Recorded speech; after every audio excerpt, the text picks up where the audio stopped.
Hey folks, welcome back. In this video we're going to go over 3 worked examples to show you how to do problems involving nuclear fission. Now if you haven't already done so, check out my previous theory videos covering nuclear fission, the chain reaction and nuclear fission reactors, as watching these videos will help you understand what we do in this one.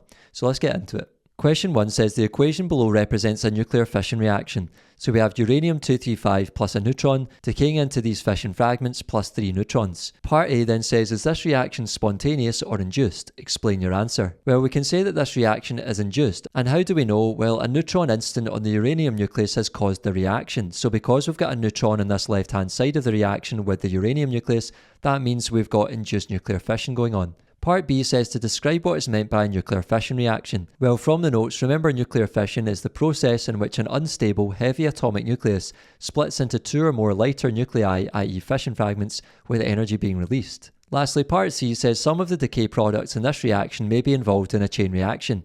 Explain what is meant by a chain reaction. Well, remember this is when neutrons released in nuclear fission reactions go on to hit other nuclei, causing further fission reactions, and the cycle repeats.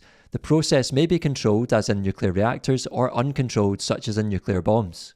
Question 2 says the equation for a nuclear fission reaction is shown below. So we just have one nucleus on the left this time and one nucleus on the right plus an alpha particle. It then says for part A, is this reaction spontaneous or induced? Explain your answer. Well, we can see that this one is spontaneous because there is no instant neutron causing the reaction. So there's no neutron on this left-hand side of the reaction causing it to split. So it must be happening randomly by its own accord. So that means it's a spontaneous fission reaction. And part B says what decay process is taking place here?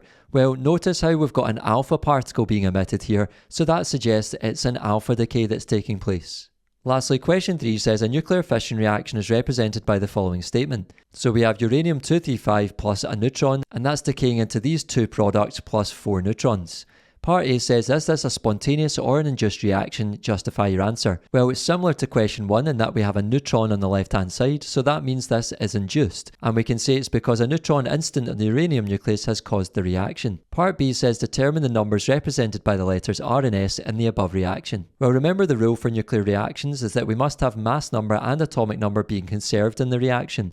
So that means the total mass number on the left-hand side must be the same as the total mass number on the right-hand side. And same for the atomic number, the total atomic number on the left-hand side must equal that for the right-hand side. So if we use the left-hand side to get our totals because we know all those numbers, you can see that the mass number is going to be 235 plus the 1, which will give us 236 for the mass number in total. And we have 92 plus 0 for the atomic number. So that means we have 92 for the atomic number. So in order to find R, first of all, we know the total must be 92. So we have 4 times 0 for the neutrons, which is 0, plus 37 plus R. So that means that 37 plus R must give us 92. So if we do 92 minus 37, we'll get what R is. So we can say R equals 92 minus 37, which equals 55. And then we can do a similar thing to find S. So we know the total on the top must be 236. So we have 137 plus S plus 4 times 1 because we've got 4 neutrons there. So that's 4 plus 137, that's 141. And then if we do 236 minus 141, we should get our answer for S. So that's the same as saying S equals 236 minus 137 plus 4, which equals 95. So we've found our numbers 55 and 95 for R and S. Part C then says to use the data booklet to identify the element represented by T. Well, we now know that T has the mass number 95 and the atomic number 37. So let's look at the periodic table for atomic number 37 to see what T is. So if we look on the left-hand side, you'll see the atomic number 37 is for the element rubidium, which has the symbol R lowercase b. Rb. So for part C, we can say the unknown element is rubidium Rb. Part D says explain why a nuclear fission reaction releases energy. Well, remember in a nuclear fission reaction that mass is lost in the reaction, i.e. the total mass after the reaction is always slightly lower than the total mass before the reaction, and that means that a small amount of mass is lost in the reaction. And according to E equals mc squared, the equation for Einstein's mass energy equivalence, this mass can be converted into energy. So that's how we get energy released in a nuclear fission reaction.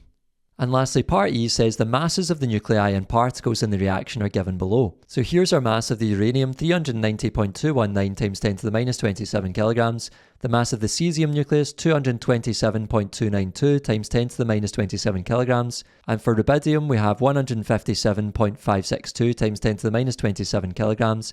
And lastly, for the neutron, we have 1.675 times 10 to the minus 27 kilograms. And the question asks to calculate the energy released in the reaction. Well, remember we saw how to do this in the worked example video for Einstein's mass energy equivalence. So first we want to find the total mass before and after the reaction. So looking back at the reaction, remember we have the uranium plus the neutron on the left hand side, then the cesium, rubidium plus 4 neutrons on the right hand side. So let's find both the total mass before and after the reaction. So to find the total mass before the reaction, we do the mass of the uranium plus the mass of the neutron. So we have 390.219 times 10 to the minus 27 plus 1.675 times 10 to the minus 27. And if you put that into your calculator, you should get 391.894 times 10 to the minus 27 kilograms. Then for the total mass after, we have the mass of the cesium plus the mass of the rubidium plus 4 times the mass of the neutrons, because there's 4 neutrons. So that's 227.292 times 10 to the minus 27 plus 157.562 times 10 to the minus 27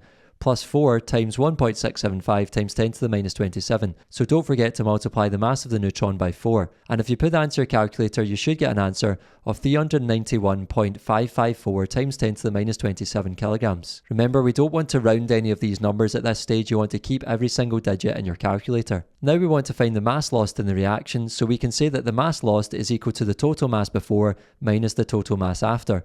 So we have 391.894 times 10 to the minus 27 minus 391.554 times 10 to the minus 27, so a small difference there in the mass. And if you put that into your calculator, you should get an answer of 3.4 times 10 to the minus 28 kilograms. Lastly, since we now know what the lost mass is, we can calculate the energy released in the reaction, and we can do that using E equals mc squared. So writing down what we know from the question, we're trying to find the energy E. We know the lost mass is 3.4 times 10 to the minus 28 kilograms from here, and the speed of light c is 3 times 10 to the 8 meters per second in a vacuum. Writing down the equation, we have E equals mc squared. Substituting in the numbers gives 3.4 times 10 to the minus 28 times 3 times 10 to the 8 squared, and putting that into your calculator should give you an answer of 3.1 times 10 to the minus 11 joules.